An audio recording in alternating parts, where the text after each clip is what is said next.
Well, there you have it. Putting on his mask, Attorney General Merrick Garland, after what was clearly for him a major speech. Thanks for streaming with us. I'm Terry Moran here in Washington. You were watching Attorney General Garland speak at the Justice Department on the department's efforts to seek accountability for those responsible for the insurrection on January 6th of last year. It was a speech really divided into three subjects. First, his report on the department's investigation into the events of January 6th, the attack on our nation's capital, which he called, he said, there is no higher priority for us at the Department of Justice than that investigation. And he outlined the extensive prosecutions that have already been accomplished. And he said more is yet to come, much more. He said the easy stuff, basically the lesser charges are being processed, the more serious crimes. And he said very, very pointedly that they will follow the evidence wherever it leads, and specifically that the January 6th perpetrators at any level, they will be held accountable, whether they were present that day or whether they were otherwise criminally responsible. He said such an investigation takes time. That was the January 6th piece.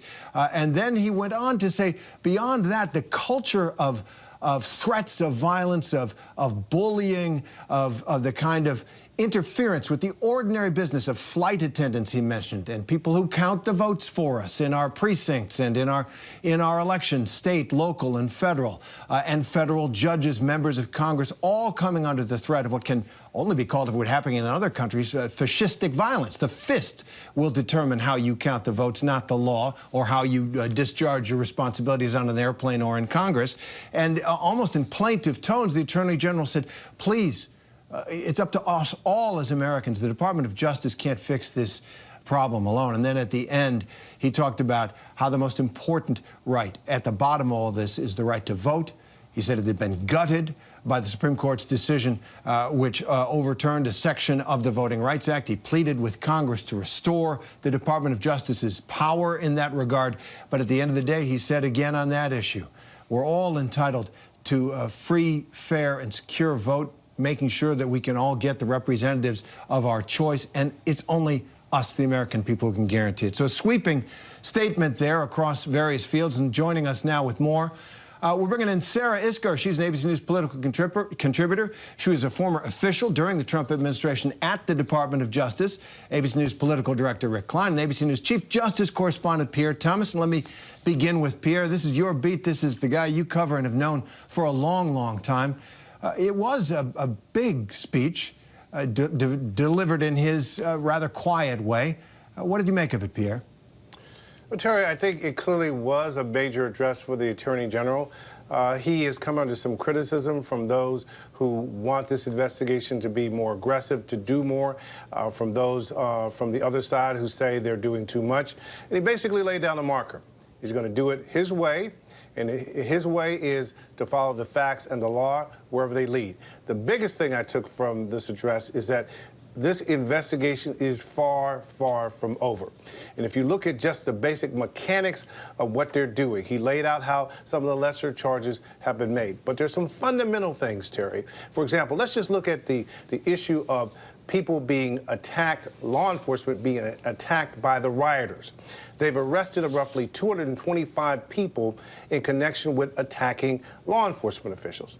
But the FBI has put out new information that there's still another 250 people that they've yet to identify that they know attacked law enforcement. Well, what does that mean? Well, there's another 250 people that you could potentially get more evidence from. And the other thing that he laid down very clearly in this address is the notion that we will go where the facts lead us. There is an element to this case which involves who was involved with the planning. Much of this was spontaneous, law enforcement officials have said privately. But there were those, and there have been conspiracy charges brought against people who seem to be planning for an attack. The question is, who coordinated with them, and how far does it go up? It is, as he said, one of the largest and most sweeping investigations in the history of the Department of Justice. And Sarah Isgur, you were at the Department of Justice. You heard Attorney General Merrick Garland calling to the people at the Department of Justice and the country at large for the department to basically tap into its deepest traditions, the best side of the Department of Justice, in order to pursue this case. And then, as Pierre just suggested, perhaps speaking to those who are demanding that the people they believe were behind this attack, President Trump, chief of all, but also Steve Bannon and maybe others that are in the sights of people who are very justifiably outraged about this. He did say that the department remains committed to holding them all accountable, whether they were present that day or whether they were otherwise criminally responsible. And while that may sound encouraging to those who do want to see the former president prosecuted, what do you make of the effort to make what Donald Trump did that day, what we know so far he did that day, a matter of criminal prosecution? Is that what kind of evidence would that require, and do you think they're close to getting it? It was a strong speech from the Attorney General, in part because he was carrying on the best traditions of the Department of Justice, frankly, pushing back on the critics from both sides of the aisle, something that certainly happened a lot during my era at the Department of Justice as well. You know, it's situated right on Pennsylvania Avenue. You stare out the Attorney General's window on the 5th floor. To your left is Congress, who is usually mad at something you've done, and to your right is the White House, who often isn't that happy either. So I thought the Attorney General did a good job addressing all of the criticism. Yes, these are serious charges. No, we're not charging people who assaulted police officers the same as we're charging people who just trespassed into the building. Also, we're not done. This is how the Department of Justice works. He's correct. You start with lesser charges. It's a marker. You get the judicial process rolling at that point with what he described as misdemeanor charges for some of these people. And then you build the case from there. The felony charges would come later. I thought that was a good, smart explanation to provide to people as they're paying attention. Now, when you get to someone bringing charges against someone like the former President Donald Trump, I don't know that they're going to be able to find the evidence that the Department of Justice would need to feel confident in bringing those charges. It is always a debate within the department. Do you bring only the cases you can win, or do you bring the cases that deserve bringing? The department has generally fallen in that first camp. You don't bring a case unless you can win it. And as of now, we have not seen evidence for the level of criminal negligence you would need to bring charges against the former president. That was very clear, Sarah. Thank you. The investigation continues, not just in the Department of Justice, Rick Klein, but over in Congress with the Select Committee on January 6th. And I wonder, there is almost a sense of desperation, it seems, among Democrats to do this faster. To really, because they're panicked that it'll happen again, or that changes that are happening in the states and the election next year will mean that there will be a very different kind of democracy after Republicans take control, should they. That is the fear of Democrats. How do you read the attitude of the party and the way that President Biden and Attorney General Merrick Garland have to deal with it on these issues? There is enormous frustration about the pace of this investigation, in part because of the political timelines that you referenced. Democrats know this January 6th committee has to do its work this year. It'll almost certainly be disbanded if Republicans take over the House, and the work has to be presented before the American people before the midterm elections. That's the view on Capitol Hill. And the frustration with the pace of things is palpable. A lot of people who've been watching this on Capitol Hill say, look at the evidence that's already out there. You could bring serious, severe criminal charges against people that were involved in the planning, not just those who were there. Even Congresswoman Liz Cheney, the Republican vice chair of that January 6th committee, of course, is broken with President Trump. I want to read this quote that she had at a committee hearing a couple of weeks ago. Her question to the committee: did Donald Trump, through action or inaction, corruptly seek to obstruct or impede Congress's official proceedings to count electoral votes? To me, Attorney General Garland was responding, at least indirectly, to that question, saying when he said that he would be looking to not just the people that were present that day. You didn't have to be there to potentially be criminally liable in Judge Garland, Attorney General Garland's book here. So I think that is a significant marker that he is laying down there. Whether that means that Garland and the DOJ is going to move with enough speed to satisfy the critics, I don't see that happening either. But I agree with Pierre, I agree with Sarah that this was a strong step by the Attorney General to try to set that stage a year after January 6th, and to bring the stakes also to the other issues around voting rights, around redistricting that are currently at issue at the Department of Justice and around the country, that these issues in his mind, in the department's mind, are actually linked, that the mistrust in democracy, the undermining of the right to have your vote count is intertwined with the efforts that have been ongoing to try to change laws at the state level. Absolutely. I just want to follow up quickly with you, Rick, on the question of prosecuting President Trump. That we've heard from the Attorney General, and as you point out, and Sarah points out, there are evidentiary standards. They're tough to meet, and he is trying to address the concerns that people want the former president prosecuted. But just from a political standpoint, as our political director, what kind of precedent does it set in our country if the administration controlled by one party decides to criminally prosecute, perhaps imprison, the previous president from the other party? Look, January 6th is unlike anything we've ever seen, so we're in uncharted waters. But what would that do to our democracy?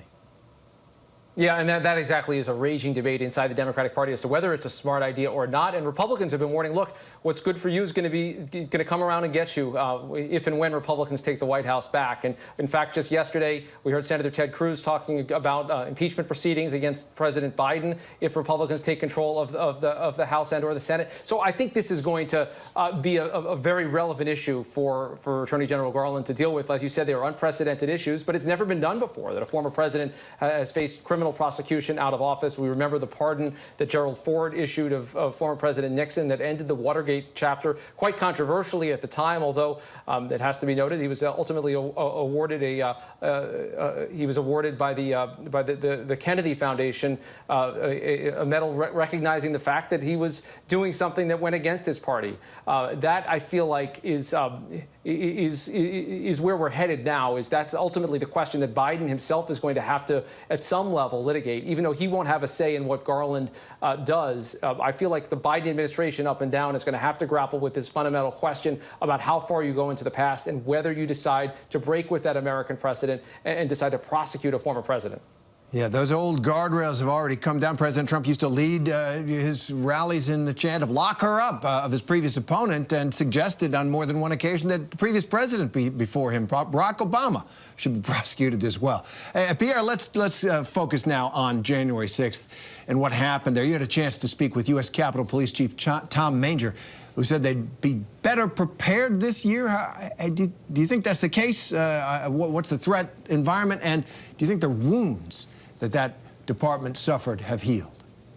Well, he was very clear that the healing process is still ongoing. He talked at length about that in our interview. He discussed the notion that some of the officers are handling it better than others. And he's under enormous pressure as well. The bottom line is, he said that when I asked him point blank, could you push back on that scale of attack today? And he said that they could. He said that he's changed some of the intelligence gathering. They've augmented and beefed up the training for rapid response teams to deal with large-scale assaults such as that they had. But he did note that he's down several hundred officers just from retirement, and that he's having to have the people that they do have on duty to work longer shifts than they normally would, so that they could always have the staffing level that they need. But he raised the question of whether that is sustainable. And I think the other thing that he did in the interview, Terry, was point to something that Merrick Garland pointed to, which is this notion that people who disagree now resort to violence.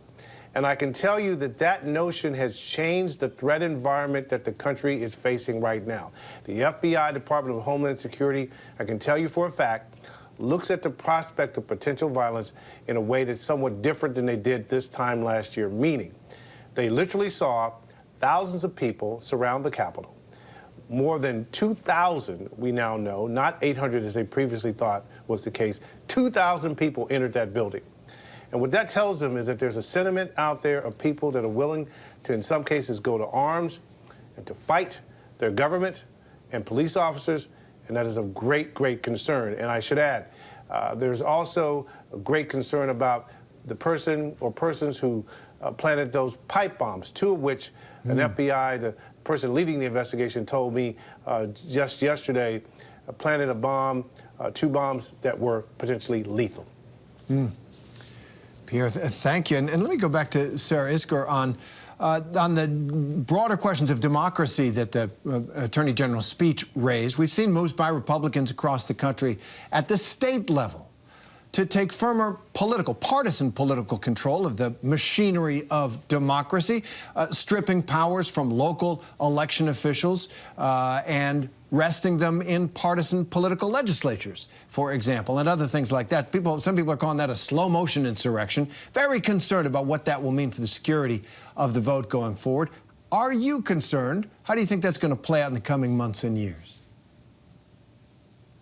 I'm concerned from a much larger perspective. I think when historians look back 20, 50 years from now, what they will see is a slow erosion of our democratic norms, of the peaceful transfer of power that was happening years before January 6th, took a giant leap forward in January 6th, and that we, instead of looking at those larger issues, focused instead so much on January 6th that we missed what was happening all around us. So go back to 2017. At that inauguration, there was violence. Police were injured when Antifa protesters descended on D.C. in protest of Donald Trump's inauguration.